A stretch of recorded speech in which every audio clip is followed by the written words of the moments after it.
Hello, everyone. Welcome to Chapel Time. Once again, my name is Mr. Yu, and you might be curious why there's so many shadows right under my face. Right? In case you are curious, there's a light right above me. So if you're a artist or maybe a scientist, you might realize if the light is right above you, then the shadow will generally go down. So that's why I look like this today. There's a light right up here. Not that you're curious, but just in case you are. Anyways, I just want to welcome you to Chapel Time. And I just want to say hello once again and good morning. And I hope you have a blessed chapel time and a blessed rest of the day. Why don't we begin with a word of prayer and we'll begin. Lord, we thank you for today. We thank you that you are simply who you are and that we get to live and worship you and we get to just live the life that you have given us. We thank you for life. We just pray that you'll help us remember the life that you have given us and the moments that we have and the relationships we have with one another and just the season that we are here, all here at Sujong together as one family. Thank you. We just invite you to join us, or we invite you to this chapel time that we may worship you through the praise and then the message. Bless this day. Bless all of my friends here at Sujong Vision School. And in Jesus' name we pray. Amen. Amen. All right. Have a wonderful day, everyone. Goodbye. 오늘 우리에게 주신 하나님의 말씀은 창세기 4장 16절에서 17절까지 그리고 25절에서 26절까지 말씀입니다. 우리 앞에 화면에 보이는 말씀을 보고 함께 읽도록 하겠습니다. 시작. 가인이 여호와 앞을 떠나서 에덴 동쪽 놋 땅에 거주하더니 아내와 동침하매 그가 임신하여 에녹을 낳은지라. 가인이 성을 쌓고 그의 아들의 이름으로 성을 이름하여 에녹이라 하니라. 아담이 다시 자기 아내와 동침하매 그가 아들을 낳아 그의 이름을 셋이라 하였으니 이는 하나님이 내게 가인이 죽인 아벨 대신에 다른 씨를 주셨다 함이며 셋도 아들을 낳고 그의 이름을 에노스라 하였으며 그때의 사람들이 비로소 여호와의 이름을 불렀더라. 아멘. 네, 오늘은 두 개의 족보라는 주제로 함께 말씀을 나누고자 합니다. 우리 친구들 족보가 뭔지 아나요? 족보라는 말을 들어봤나요? 네, 어떤 친구들은 네, 전도사님 들어봤어요. 족보는 족발 보쌈 세트의 줄임말이에요. 이렇게 말하는 친구들도 있을 것 같아요. 네, 아주 맛있어 보이죠? 언젠가 우리가 같이 이렇게 족발 보쌈을 먹을 수 있었으면 좋겠는데, 자, 이렇게 족발 보쌈 세트를 말하는 것이 아니라 오늘 말씀의 주제에 등장하는 족보는 이런 족보를 의미하죠. 자, 우리 친구들 이런 족보를 본 적이 있나요? 아마 박물관이나 어쩌면 할아버지 집에서 이런 것들을 봤을 수도 있는데, 이 족보에는 어떤 내용이 기록되어 있죠? 네, 어떤 집안, 어떤 가문의 연대기, 즉 나의 아버지는 누구고 아버지의 아버지는 누구고 아버지의 아버지의 아버지는 누구고 이렇게 쭉쭉쭉쭉 올라가서 이 가문의 시조까지 올라가서 이렇게 기록이 되어 있는 것을 족보라고 합니다. 요즘에는 우리가 이런 족보를 별로 중요하게 생각하지 않는데 예전 분들, 어르신들은 이런 것들을 굉장히 중요하게 생각하셨어요. 그래서 저도 이제 결혼을 하기 전에 아내 할아버지, 할머니를 뵐 일이 있었는데 그때 할아버지께서 저에게 무슨 파, 몇 대 손이냐 이렇게 물어보셨어요. 그래서 저는 아내가 미리 할아버지가 이걸 물어보실 것 같다고 말을 해줘서 아빠한테 물어봐서 알고 있었습니다. 저는 이제 저도 잘 모르지만 아버지 말씀에 의하면 저는 양녕태군파 17대 손이라고 합니다. 네, 대단하죠? 네, 그런데 족보는 우리나라에만 있는 것이 아니에요. 오늘 우리가 함께 읽은 성경 말씀과 같이 성경 곳곳에 족보가 기록되어 있는 것을 우리가 성경을 읽으면서 발견할 수 있습니다. 그런데 왜 성경에 족보가 등장할까요? 족보를 보면 사실 이게 뭐야 싶죠. 사람들의 이름은 너무나 어렵고 막 사람들이 계속 나와 있으면 그것을 읽다 보면은 졸려요. 하나님께서 우리가 꿀잠 자게 하시려고 이것을 읽으면서 꿀잠 자게 하시려고 이렇게 족보를 기록해 두셨나? 네, 그럴 수도 있겠지만 이런 이유 때문에 기록된 건 아니겠죠. 이 족보도 중요하기 때문에 족보가 기록되어 있을 것입니다. 그럼 족보가 왜 중요할까요? 족보를 통하여서 우리가 알 수 있는 것이 무엇일까요? 자, 우리는 족보를 통하여서 시작에 대하여서 알 수 있습니다. 그 사람이, 그 가문이 어떠한 배경에서 시작되었는지에 대해서 알 수 있죠.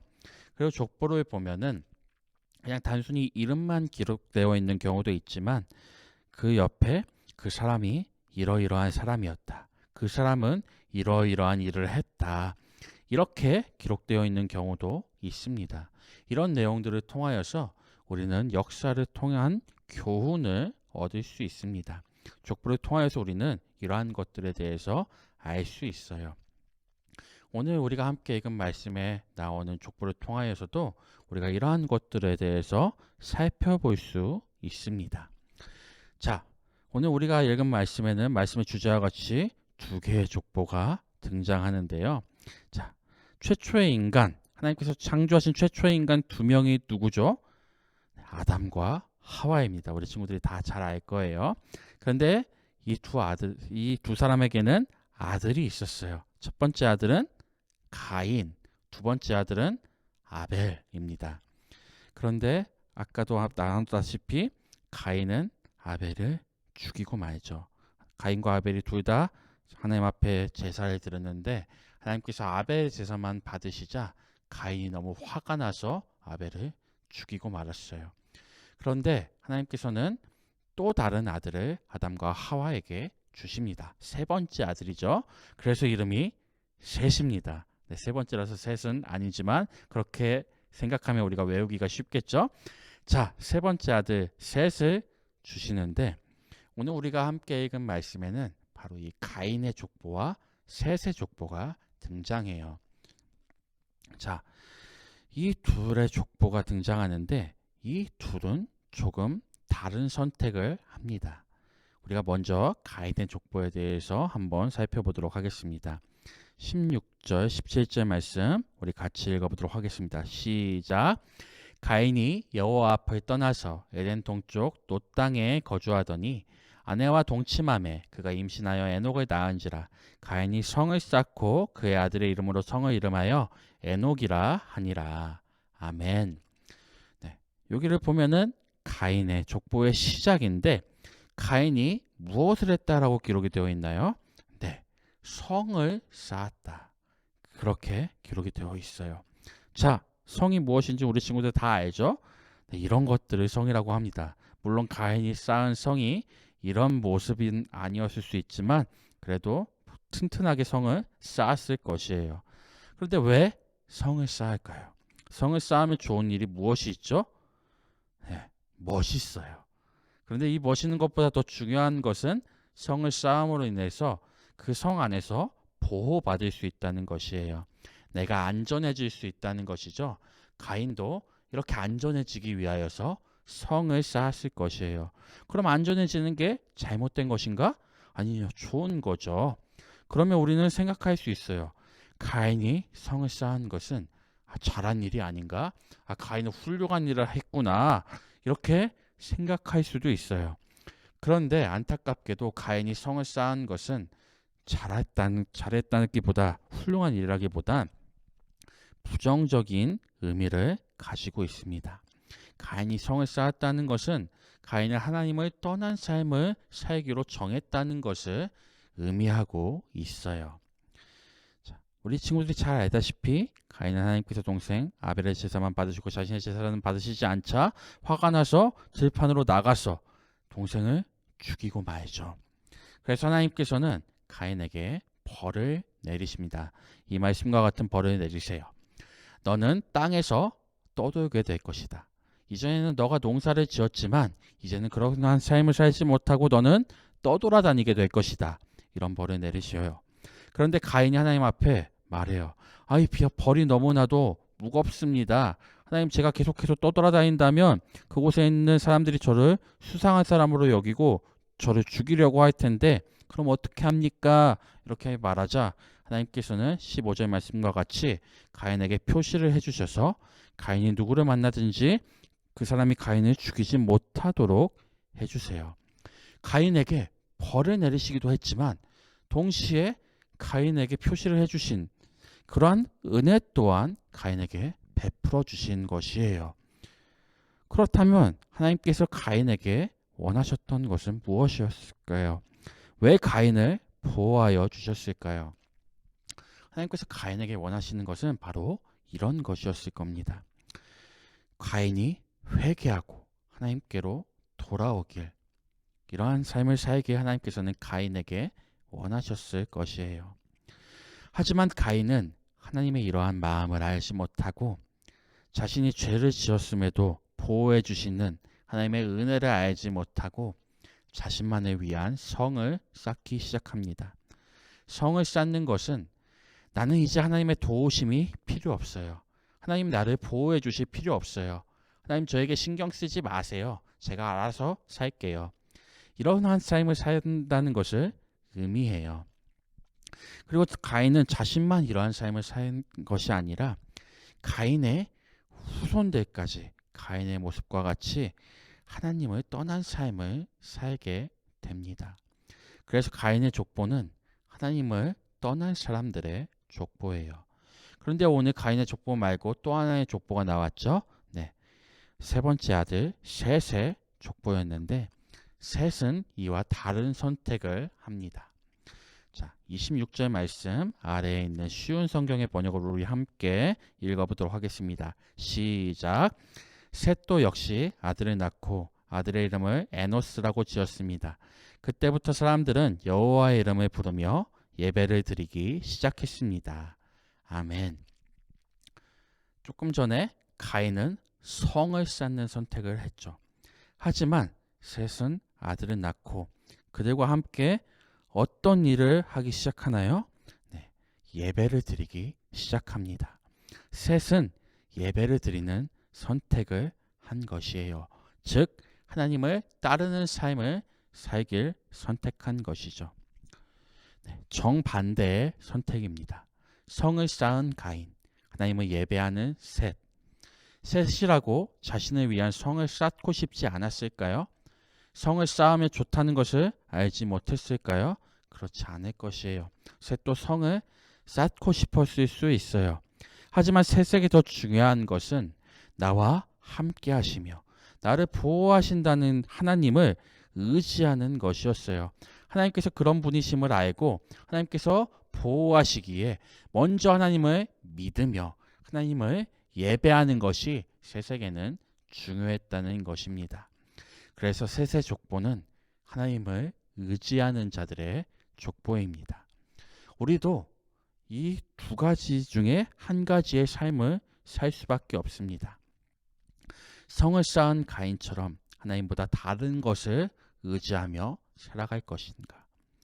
아니면 하나님을 예배한 셋처럼 그 무엇보다 하나님을 의지하는 삶을 살아갈 것인가? 우리는 이 두 가지의 삶 중 한 가지를 선택해야 합니다. 소망하기는 우리 모두가 셋과 같은 선택을 할 수 있길 바랍니다. 자, 시편 18편 1절에서 2절까지 말씀 우리 함께 읽겠습니다. 시작. 나의 힘이신 여호와여, 내가 주를 사랑하나이다. 여호와는 나의 반석이시요 나의 요새시요 나를 건지시는 이시요 나의 하나님이시요 내가 그 안에 피할 나의 바위시요 나의 방패시요 나의 구원의 뿌리시요 나의 산성이시로다. 아멘. 하나님께서는 우리의 힘이 되어주시고 우리의 반석이시고 요새시며 우리를 건지시는 분이시다. 그리고 우리의 피할 바위시고 방패이시며 구원의 뿌리시고 산성이시다라고 다윗은 고백하고 있습니다. 이러한 다윗의 고백처럼 우리 또한 하나님께서 우리를 날마다 도우시며 지키시고 인도하시는 분이시라는 것을 믿으실 수 있게 바랍니다. 이러한 하나님을 의지하며 힘들 때나 어려운 일이 있을 때 하나님의 도우심을 구하시길 바라고 기쁠 때에는 하나님께서 우리를 도우심으로 말미암아 하나님께서 우리에게 은혜 베풀어 주심을 발견하며 하나님 앞에 영광 돌리는 삶을 살 수 있으셨으면 좋겠습니다. 그리하여서 셋과 같이 우리가 먼저 다른 것을 의지하기에 앞서서 하나님을 의지하고 날마다 하나님을 예배하는 삶을 선택하는 우리 모두가 될 수 있길 간절히 소망합니다. 기도하겠습니다. 하나님, 오늘도 우리가 이렇게 하루의 시작을 함께 예배함으로 시작하게 하심 감사드립니다. 오늘 말씀에서 들은 것처럼 우리가 셋과 같이 먼저 하나님을 의지하고 예배하는 자들이 될 수 있길 원합니다. 우리의 삶에서 때때로 가인이 성을 쌓은 것 같이 하나님보다 더 의지하고 싶은 것들이 생길 때에 오늘 말씀을 기억하게 하시며 모든 순간에 우리와 항상 함께 하시고 우리를 도우시고 인도하시고 지키시는 하나님의 그 은혜를 기억하며 날마다 하나님과 동행하는 우리 모두가 될 수 있도록 하나님 우리와 함께하여 주세요. 오늘 하루의 삶도 이렇게 우리를 인도하여 주실 것임을 믿사오며 예수 그리스도의 이름으로 기도드립니다. 아멘.